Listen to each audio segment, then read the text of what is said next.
Cosa Vostra.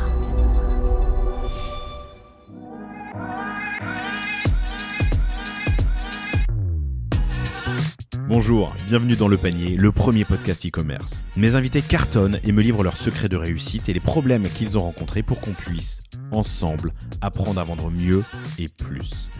Mon engagement ici est simple, avoir une conversation sans filtre et sans faux semblants, et à ce que vous repartiez inspiré des succès, mais également des échecs, de mes invités, avec les bons outils et les bons réflexes.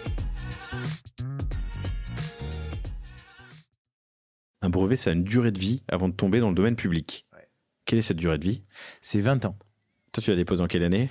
2006, 2003, les premiers dépôts, et 2005, les premières validations. La version finale, quoi. Ouais. Après ça, qu'est-ce qui se passe ? Ça tombe dans le domaine public. Et donc, les gens ont accès au brevet, peuvent s'inspirer, copier, absolument. La même chose. C'est le deal. Ça va être crucial dans la suite de la discussion. Mais un enseignement peut-être. Alors, évidemment, il ne faut pas être pris de vitesse et qu'un concurrent dépose un brevet similaire avant vous, mais potentiellement, le déposez pas trop tôt non plus si vous avez une idée révolutionnaire. Parce que dans 20 ans, c'est fini, elle appartient à tout le monde. Ça marche très bien parfois. Nespresso, ça fait 50 ans, je sais pas quand ils ont déposé le brevet, mais qu'il y a des capsules Nespresso, alors que maintenant c'est tombé dans le domaine public et dans n'importe quel supermarché on peut en acheter. Mais ils arrivent quand même encore à exploiter le filon. Mais voilà, c'est quand même un truc important à avoir en tête. Tu m'as dit un truc quand on préparait l'épisode tout à l'heure, tu as dû avoir une opinion légale. Ouais, opinion.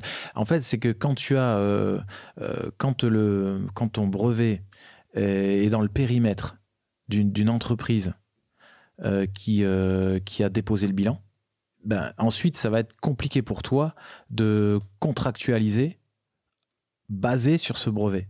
Donc de valoriser le brevet, de convaincre des tiers que ce brevet il est solide, il t'appartient vraiment, etc. Pourquoi ? Oui. Parce que peut-être les administrateurs judiciaires ils vont venir te chercher et ils vont te prendre ton brevet. En fait, c'est ça. Et donc, tu fais ce qu'on appelle un opinion legal. C'est un travail d'avocat qui s'engage, tu vois, qui dit qu'il a étudié tout ton périmètre, etc. Et que c'est bien protégé de ta faillite ou de ta redressement judiciaire passé. Tout à fait. Clairement, une RJ ou une liquidation, c'est dire à tes créanciers, je ne vais pas vous payer. Et souvent, dans les créanciers, il y a l'État. Donc, si après, tu relances un produit sur la base de ce brevet qui a servi à la première boîte, qui a planté l'État et les créanciers, on va dire, bah non, mon coco, t'es gentil. Donc là... Faut cleaner. Faut rendre le truc propre. Okay.